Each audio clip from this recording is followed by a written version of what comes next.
அனைவருக்கும் வணக்கம். ஒரு செய்தி ஒண்ணு சொல்லட்டுங்களா? தமிழக வெற்றிக் கழக ஆட்சியில என்ன தவறு நடந்தாலும் நம்ம வெளிப்படையா எடுத்து பேசுறோம். பாரபட்சம்லாம் காட்டுறதே கிடையாது.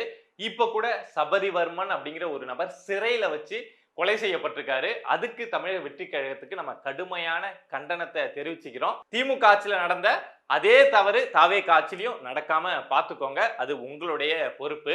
இப்ப நம்ம பேச போற விஷயத்துல 100% தமிழக வெற்றிக் கழக பக்கம் நிக்கிறோம். ஏன் நிக்கிறோம் அப்படிங்கிறத நீங்க வீடியோவை பார்த்தீங்க அப்படின்னா முழுசா தெரிஞ்சுக்க முடியும். அந்த விஷயத்துக்குள்ள போறதுக்கு முன்னாடி ஒரே ஒரு டேக்லைன் சொல்லிடுறேன்.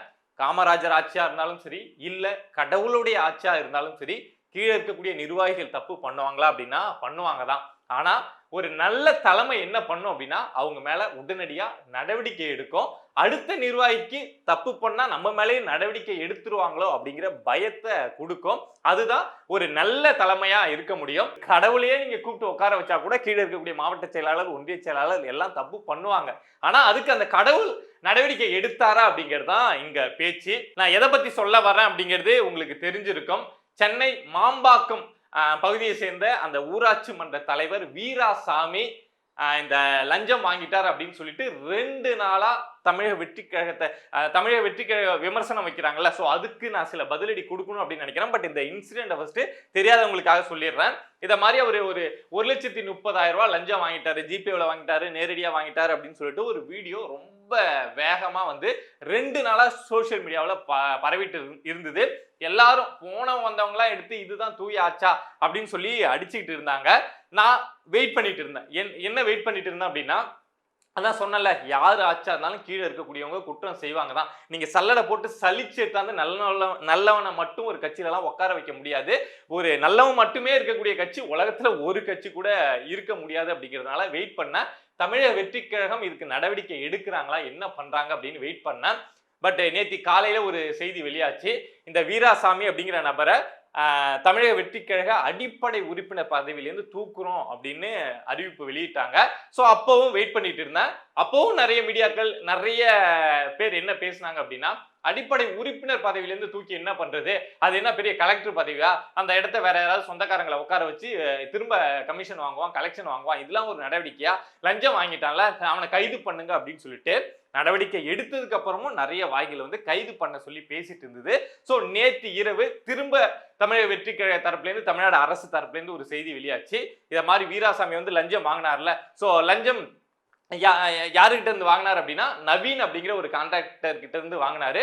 ஸோ அவர் போலீஸ் ஸ்டேஷன்ல கம்ப்ளைண்ட் கொடுத்ததுனால வீராசாமி அப்படிங்கிற நபரை நாங்க கைது பண்ணிட்டோம் அப்படின்னு சொல்லிட்டு நேத்து காவல்துறை தரப்புல இருந்தும் செய்தி வெளியாயிடுச்சு. இந்த நடவடிக்கையை நான் 100% வரவேற்கிறேன். இது ஒரு பாராட்டுக்குரிய ஒரு விஷயம்.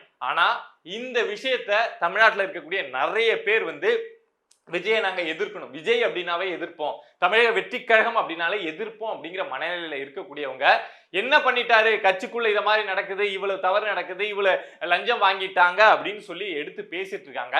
லஞ்சம் வாங்காத, அதாவது கட்சியில கீழே இருக்கக்கூடிய நபர்கள், ஒன்றிய செயலாளர், வட்ட செயலாளர், மாவட்ட செயலாளர் அப்படின்னு லஞ்சம் வாங்காத, ஊழல் செய்யாத நபர்கள் இருக்கக்கூடிய ஒரே ஒரு கட்சி இங்க யாராலையாவது சொல்ல முடியுமா? ஆனா இந்த வாயெல்லாம் என்ன பேசுது அப்படின்னா, இத மாதிரி தமிழக வெற்றிக் கழகம் இத மாதிரி பண்ணிட்டாங்க அப்படின்னு சொல்லி திரும்ப திரும்ப பேசுது. அதை பாக்குறப்போ நமக்கு கோபமா வருது. உங்களுக்கு யதார்த்தம் என்ன அப்படின்னு புரியும்ல. கட்சியில இருக்கக்கூடிய எல்லாரும் நல்லவனா மட்டுமா இருப்பான், கட்சிக்குள்ள இருக்கவனும் கெட்டவனா இருப்பான்ல, அந்த யதார்த்தம்லாம் உங்களுக்கு புரியும்ல. ஆனா அதை மறந்துட்டு விஜய் எதிர்ப்பு அப்படிங்கிற அந்த ஒரு விஷயத்துல, விஜய் எதிர்ப்பு அப்படிங்கிற அந்த நரேட்டிவை பெருசா செட் பண்ணும் அப்படிங்கிற எண்ணத்துல அந்த லாஜிக்கை மறந்துட்டு பேசுறத பாக்குறப்போ உண்மையாலுமே கோபம் வருது. நீங்களே, மக்களாகிய நீங்களே சொல்லுங்க, ஏதாவது ஒரு கட்சியில தவறே நான் உடனே இந்த தவறு செஞ்சதை தமிழக வெற்றிக் கழகத்துக்கு முட்டு கொடுக்குறேன், சப்போர்ட் பண்றேன் அப்படின்லாம் நினைக்காதீங்க. யதார்த்தம் என்ன, எல்லா கட்சியிலையும் குற்றவாளி, தவறு செஞ்சவன் எல்லாம் இருப்பான் தானே. அதை குறைச்சிக்கிட்டு ஒரு தலைமை நடவடிக்கை எடுக்கிறது அப்படிங்கிறது நல்ல விஷயம். அதை தமிழக வெற்றிக் கழகம் செய்யல அப்படின்னா இப்ப நாமளே கேள்வி கேட்போம். பட் அதை செஞ்சிருக்காங்கல்ல, அந்த விஷயத்த வரவேற்கணும்ல. செயலாளர் இதை மாதிரி செஞ்சதுக்கு இந்த பேச்சு பேசுறீங்கல்ல. இப்போ போன முறை திமுக ஆட்சி இருந்ததுல, நம்ம முதலமைச்சர் மேலேயே ஊழல் குற்றச்சாட்டு இருந்ததுல, அதுக்காக திமுக என்ன ஆட்சியை கலைச்சிட்டு ஒண்ணுமே வேணாம் அப்படின்னு சொல்லிட்டு போயிட்டாங்களா? அவங்களை ஏத்துக்காம விட்டுட்டீங்களா? அவங்க 5 வருஷம் ஆட்சி செய்யாம போயிட்டாங்களா என்ன? சும்மா இந்த நரேட்டிவ் செட் பண்ணி விஜய் அப்படிங்கிற அந்த பின்பத்தை உடைச்சிடலாம் அப்படின்னு நினைச்சு இத மாதிரியான முயற்சிகள் செய்யறது பாக்குறதுக்கு ரொம்ப சீப்பா இருக்கு. விஜய் தவறான அரசியல் செய்யறாரு, இந்த தவறுகள் செய்யறாரு அப்படின்னா அதை எடுத்து மக்கள் கிட்ட எக்ஸ்போஸ் பண்ணுங்க. ஆனா ஒரே ஒரு விஷயம் கிடைக்குது, இங்க ஒரு விஷயம் கிடைக்குது, இங்க ஒரு விஷயம் கிடைக்குது, தாவேகா கட்சிக்காரன் இது பண்ணிட்டான் இதை பண்ணிட்டான் அப்படின்னு அந்த சின்ன சின்ன விஷயங்களை எடுத்து எடுத்து அதை பேசி பேசி தமிழக வெற்றி கழகத்தை உடைக்கலாம் அப்படின்னு நினைச்சீங்கன்னா, என்ன உட்பட நினைச்சோம் அப்படின்னா அது இன்னும் தமிழக வெற்றி கழகத்துக்கு வளர்ச்சியை தான் கொடுக்கும். இத மாதிரி சின்ன சின்ன நரேட்டிவாலலாம் மக்கள் மனசை மாத்த முடியாது. தமிழக வெற்றி கழகத்தை எதிர்த்து அரசியல் செய்யறோம் அப்படின்னு சொல்லிட்டு யதார்த்தத்தை மீறி சீப் பாலிடிக்ஸ் பண்ணாதீங்க அப்படிங்கிறது தான் நிறைய பேருக்கு நான் வைக்கக்கூடிய ஒரு கோரிக்கையா இருக்கு. ஸோ இன்னொரு விஷயம் என்ன அப்படின்னா, இன்னைக்கு தமிழக அமைச்சரவை கூட்டம் அப்படிங்கிறது நடக்க போகுது. இதுல சில முக்கியமான தகவல் வெளியாகும் அப்படின்னு சொல்றாங்க. ஃபர்ஸ்ட் விஷயம், பாசிட்டிவான விஷயத்த சொல்லிடுறேன். ஸோ பட்ஜெட் சம்பந்தமான அந்த டிஸ்கஷன் என்ன, எதுக்கு எவ்வளோ அப்படின்னு அந்த அமைச்சரவை கூட்டத்தில் வந்து ஒரு ஷேர் இருக்கும் இல்லையா, பேசிப்பாங்க இல்லையா, சொல்லிப்பாங்க இல்லையா, நான் இது நினைக்கிறேன் இது நினைக்கிறேன்னு. ஸோ அதை மாதிரியான ஒரு டிஸ்கஷனுக்காக தான் இந்த அமைச்சரவை கூட்டம் இன்னைக்கு நடக்குது அப்படின்னு சொல்றாங்க. ஸோ அது பாசிட்டிவான விஷயம்.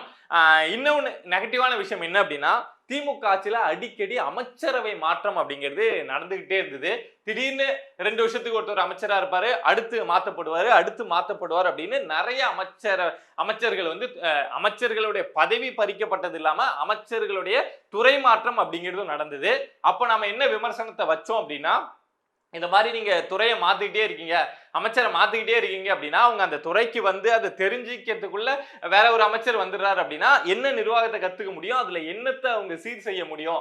ஒரு அமைச்சரை கொண்டு வந்தீங்க அப்படின்னா உங்களுக்கு டைம் கொடுங்க, ரொம்ப சரியில்லையா தூக்குங்க அப்படின்னு சொல்லிட்டு தான் திமுக ஆட்சியிலேயே நம்ம விமர்சனம் அப்படிங்கிறத வச்சிருந்தோம். பட் இப்போ தாவேகா ஆட்சி வந்த உடனே நிறைய அமைச்சர்கள் மேல விமர்சனம் அப்படிங்கிறது வந்து இன்னும் அந்த அமைச்சர்கள் வந்து ஒரு 6 மாசம் இருந்துட்டாங்க, அந்த துறையை பத்தி எல்லாம் தெரிஞ்சுக்கிட்டாங்க அப்படின்லாம் இல்ல.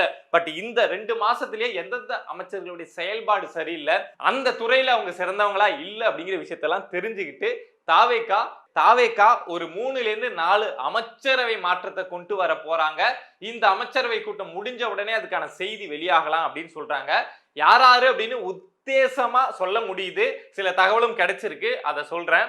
நம்ம கீர்த்தனா இருக்காங்க இல்லையா, தொழில்துறை அமைச்சர், வந்ததுல இருந்தே அந்த வைரல் கண்டென்ட்டா இருந்துட்டு இருக்காங்கல்ல, அவங்கள அமைச்சரவையில இருந்து தூக்க முடியுமா அப்படின்னா முடியாது. அவங்க ஆதவ் அர்ஜுனாவோட டீம் அப்படிங்கிறதுனால அவங்கள தூக்க முடியாது.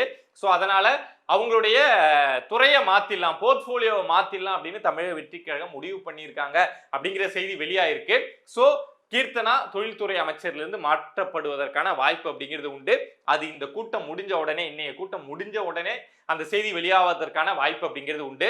அடுத்து பார்த்தோம் அப்படின்னா, நம்ம பவுடர் அமைச்சர் சரத் இருக்காரு இல்லையா, அவரை சுத்தி ஒரு பெரிய சர்ச்சை போச்சு, எல்லாமே நமக்கு தெரியும். பட் அந்த நேரத்துல அந்த ஹீட் மூமெண்ட்ல சரத்தை வந்து துறை மாற்றமோ இல்ல அமைச்சரவை நீக்கமோ பண்ணா அது இன்னும் பெரிய நியூஸா போகும் அப்படிங்கிறதுனால தாவேகா அப்போ அதை அப்படியே சைலண்ட் பண்ணி விட்டாங்க. பட் இப்போ அதுக்கான நடவடிக்கை இருக்கும், இந்த கூட்டம் முடிஞ்ச உடனே இருக்கும் அப்படின்னு சொல்றாங்க. அது துறை மாற்றமா இல்ல அமைச்சரவை பதவியிலிருந்து நீக்கப்படுவாரா அப்படின்னு பொறுத்து இருந்து பார்க்கணும். அடுத்து பார்த்தோம் அப்படின்னா, கமலி அப்படிங்கிற ஒரு பெண் அமைச்சர் இருக்காங்க. சோ அவங்க வந்து லோக்கல்ல வந்து நிறைய ஊழல் செய்றாங்க, அவங்களுக்குன்னு ஒரு சிண்டிகேட்டை ஃபார்ம் பண்ணி செயல்படுறாங்க அப்படிங்கிற ஒரு தகவல் தமிழக வெற்றி கழகத்துடைய தலைமைக்கு போயிருக்கு. சோ அவங்களுடைய துறை பிடுங்கப்படும் அப்படிங்கிற செய்தி வெளியாயிருக்கு. இது இல்லாம ஜெகதீஸ்வரி அப்படிங்கிற ஒரு பேர் அடிப்படுது. பட் இவங்க மேல கைய வைப்பாங்களான்னு தெரியல.